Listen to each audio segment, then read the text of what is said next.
Guys, તો આજે હું ચોખાના પાપડ બનાવવા જઈ રહી છું. તો હું રેસીપી તમારી સાથે શેર કરું છું. તો ગાઈઝ, વ્લોગમાં એન્ડ સુધી બના રહેજો. અને એની સાથે સાથે બીજી રેસીપી પણ છે, એ તમારા માટે સરપ્રાઈઝ છે. તો ગાઈઝ, ચોખાના પાપડ બનાવવા માટે પહેલાં હું ગેસ ચાલુ કરીશ અને એની પર મૂકીશ હું કઢાઈ. તો ગાઈઝ, પાપડ બનાવવા માટે એક મોટો વાટકો ચોખાનો લોટ લીધો છે અને 2 મોટા વાટકા પાણી લીધું છે. આ બીજું પાવલ પાણી નાખ. તો 2 પાવલ પાણી નાખી દીધું છે અંદર. અને પાણી ગરમ થાય પછી લોટ બાફો.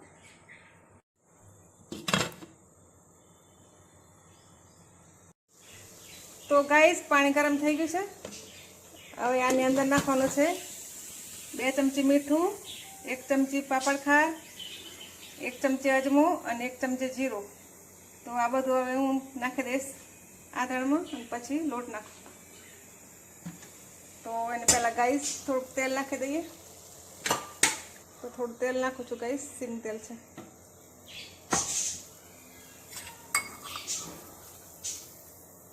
અને આ બધો મસાલો. તો ગાઈસ, મસાલો અને બધું મીઠું મિક્સ થઈ ગયું છે. અને હવે હું નાખીશ ચોખાનો લોટ.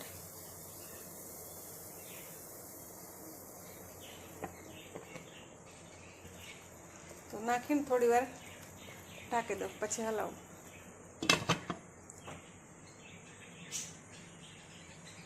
તો ગાઈસ, અત્યારે હવે મિક્સ કરું છું લોટ.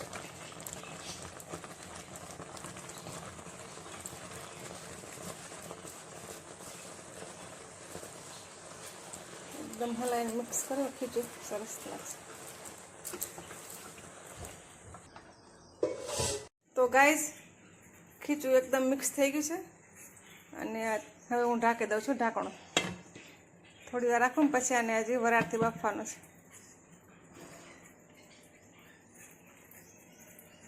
તો ગાઈસ, અત્યારે મેં કડાઈમાંથી ખીચું કાઢી લીધું છે અને એ ખીચું બીજા વાસણમાં શિફ્ટ કર્યું છે. અને એ જ કડાઈમાં પાછું પાણી મૂક્યું છે મેં, કેમ કે એ ખીચું પાછું વરાળથી બાફવાનું છે ને એટલા માટે.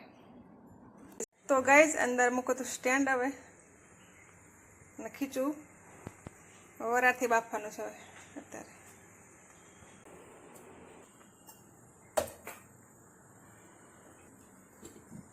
તો ગાઈસ, અત્યારે ખીચું મૂકી દીધું છે વરાળથી બાફવા માટે. તો ગાઈસ, ખીચું વરાળમાં બફાઈ ગયું છે. હવે એને બીજા વાસણમાં શિફ્ટ કરીશું અને ઠંડુ થાય એટલે પછી એને મસળી અને પાપડ બનાવશું. મસળવાનું પછી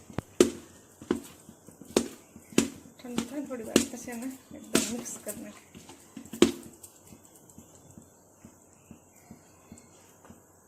ખીચું બની ગયું છે એકદમ.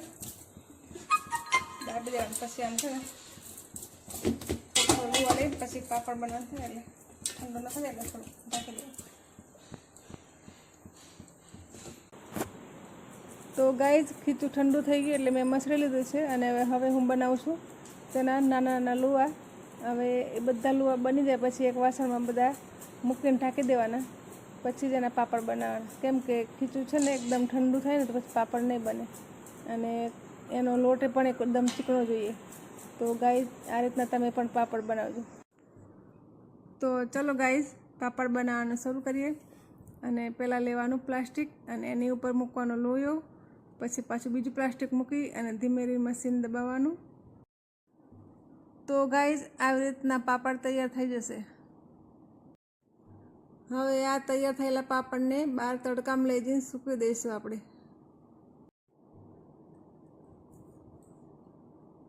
અને આને સિવાય બીજું વસ્તુ પણ બને છે અને એ છે પાપડીનો લોટ. બરોડાનો ફેમસ પાપડીનો લોટ પણ બનાવીશ ગાઈઝ. તો ગાઈઝ, પાપડીના લોટ બનાવવા માટે સ્ટેન્ડ ઉપર કાણાવાળી ડીશ મૂકવાની અને પછી ડીશ ઉપર તેલ લગાવીને લુવા મૂકી દેવાના. તો જુઓ ગાઈઝ, આ રીતે લુવા વણવાના. તો આવી રીતના લુવા મૂકીને ઢાંકી દેવાના. અને પાપડીના લોટને વરાળમાં બાફવા જરૂરી છે. તો ગાઈઝ, એકદમ લોટ બાફાઈ ગયો છે પાપડીનો. અને હવે હું કાઢી લઉં છું બહાર. ગાઈસ અત્યારે હવે આને સર્વ કરું છું.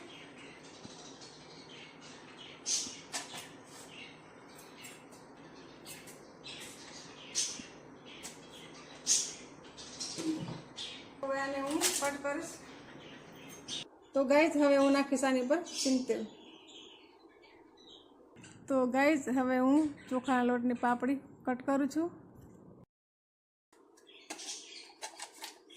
હવે થોડુંક આમાં પાછું સિંગતેલ નાખું છું ગાઈસ. હવે આમાં નાખીશું અચાર મસાલો.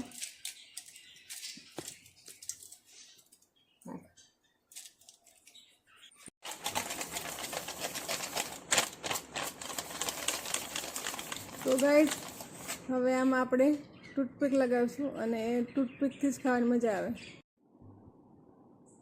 તો ગાઈસ બરોડાનો ફેમસ પાપડીનો લોટ તૈયાર છે અને તમે પણ એકવાર ઘરે બનાવીને ટ્રાય કરજો.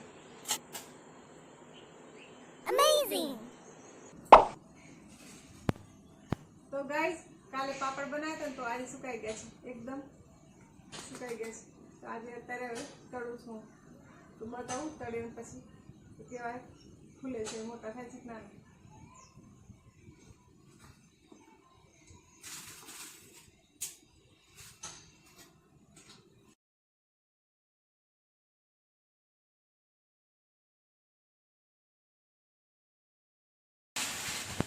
તો ગાઈસ બધા પાપડ ઉખાડી લીધા છે અને હવે તળું છું.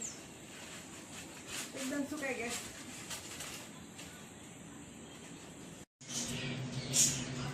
તો ગાઈસ કાલે પાપડ બનાવ્યા ને ચોખાના તો આજે સુકાઈ ગયા છે અને હવે હું તળું છું. તો જોઈએ આની સાઈઝ કેવી થાય છે.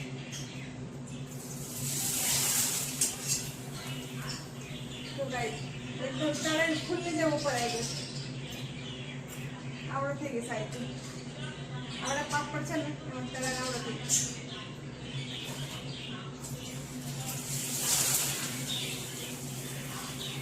એકદમ ફૂલી ઉપર આવી જશે. મોટા અને એકદમ વાઈટ બધા.